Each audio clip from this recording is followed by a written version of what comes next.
Assalamualaikum warahmatullahi wabarakatuh. Alhamdulillah, innal hamdalillah nahmaduhu wa nasta'inuhu wa nastaghfiruh wa na'udzu billahi min shururi anfusina wa sayyiati a'malina. May yahdihillahu fala mudhillalah wa may yudlil fala hadiyalah. Asyhadu an la ilaha illallah wa asyhadu anna Muhammadan abduhu wa rasuluh. Allahumma shalli ala sayyidina Muhammad wa alihi wa sahbihi wa man wala. Rabbi israh li sadri wa yassir li amri wa hlul 'uqdatam min lisani yafqahu qawli. Rabbi zidni ilma warzuqni fahma. Amin. Rekan-rekan yang dirahmati Allah, kita akan masuk satu materi penting ini, sangat penting tentang maqasid syariah. Maqasid syariah sebagai pedoman dasar pengembangan produk di perbankan syariah, perbankan dan keuangan syariah. Jadi ini materi ringkasan saja ya. Kalau teman-teman mau materi tentang maqasid syariah lebih banyak lagi, itu minta sama Mbak Devi atau Mbak Nungki, kemarin membantu penelitian saya. Insya Allah ada referensi banyak, itu ratusan jurnal kalau nggak salah, itu saya kasih ke mereka berdua. Nanti kalau teman-teman pengen mendapatkan materi lebih banyak tentang maqasid syariah, bisa minta itu jurnal banyak sekali, lebih dari 80 jurnal itu ada di Mbak Devi sama Mbak Nungki. Silahkan aja dihubungi. Oke, saya akan masuk ini materi ringkasan saja ya, tidak panjang-panjang. Teman-teman harus banyak mencari sumber supaya lebih banyak pengetahuannya. Jadi sekarang kita kalau bicara tentang pengembangan produk itu kan, apalagi perbankan syariah, keuangan syariah saat ini sesuatu yang tidak ada di masa lampau, sesuatu yang tidak ada di masa Rasulullah, sesuatu yang tidak ada di masa sahabat, sesuatu yang tidak ada di masa tabi'in. Maka ini kan perlu ijtihad kekinian itu. Maka ijtihad itu tidak boleh ngawur. Gitu. Maka maqasid syariah ini menjadi acuan dasar ya. Untuk apa? Menjaga keseimbangan sosial masyarakat dari masa ke masa. Maka memahami seluk-beluk maqasid syariah adalah kebutuhan setiap muslim. Nah, maqasid syariah merupakan konsideran utama dalam mengevaluasi nilai manfaat dan mudarat dari kegiatan muamalah. Nah, ini ya. Lalu ini pendahuluannya sebagai pengantar. Ekonomi Islam dibangun atas realitas sosial yang berkembang dan berubah dari waktu ke waktu.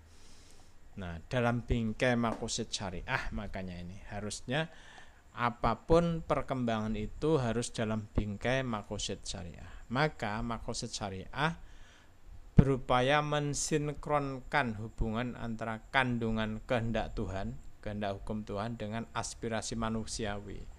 Nah, teori maqasid syariah itu merumuskan metodologi pengembangan muamalah. Nah, maka maqasid syariah merupakan usulnya usul.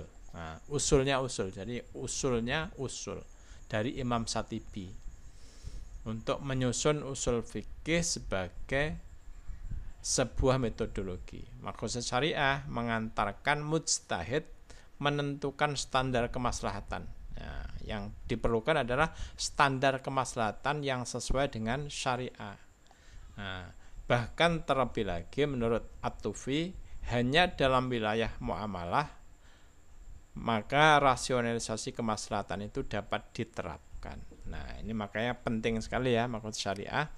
Ini pengertiannya, silahkan dibaca. Saya tidak akan, maqasid itu ya kalau di orang Indonesia ya maksud berarti tujuan atau sasaran itu. Kalau syariah itu sebenarnya dalam istilah bahasa itu jalan menuju sumber air. Nah, jadi jalan menuju sumber air.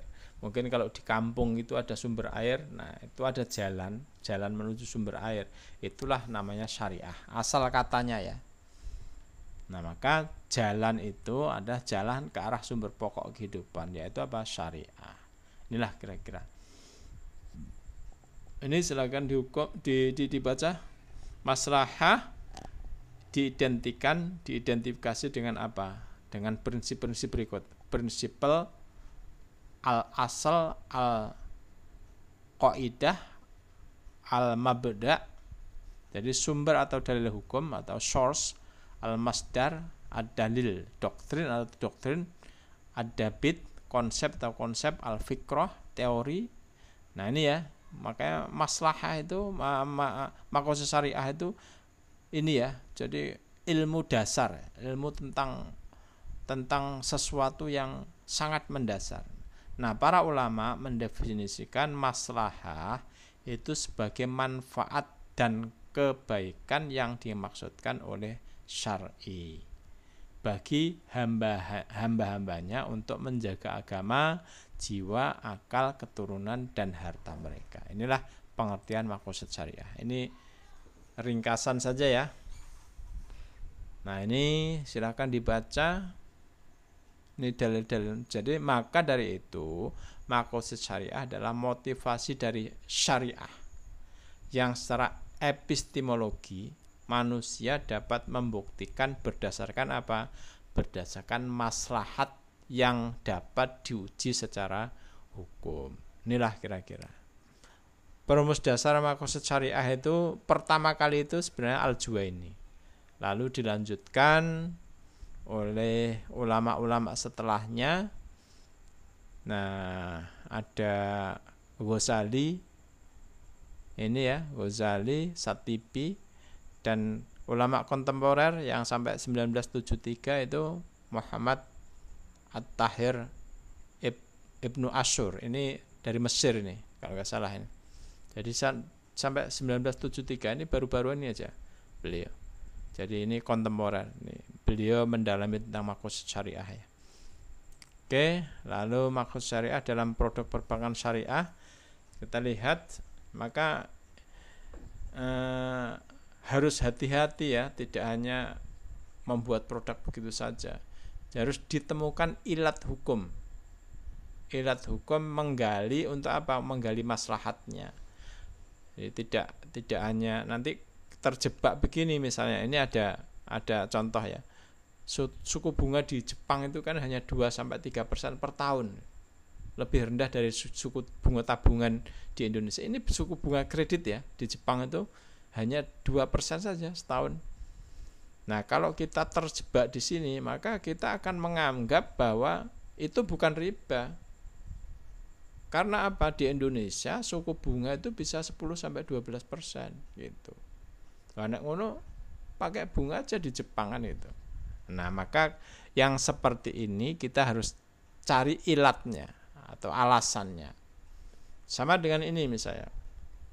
Kita mengkiaskan bai'as salam itu dengan bursa komoditi saat ini. Padahal bursa komoditi itu kan transaksi derivatif ya.